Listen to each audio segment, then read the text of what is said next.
เซนสนใจเหมือนกันว้าวโยโยโย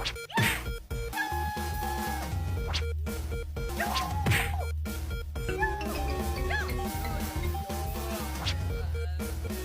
นั้นไปนะพี่เลิกนะไปก่อนนะพี่อย่าเพิ่งไปอีกเลนหนึ่งนะเลนนั้นมันมีซัมติงนะ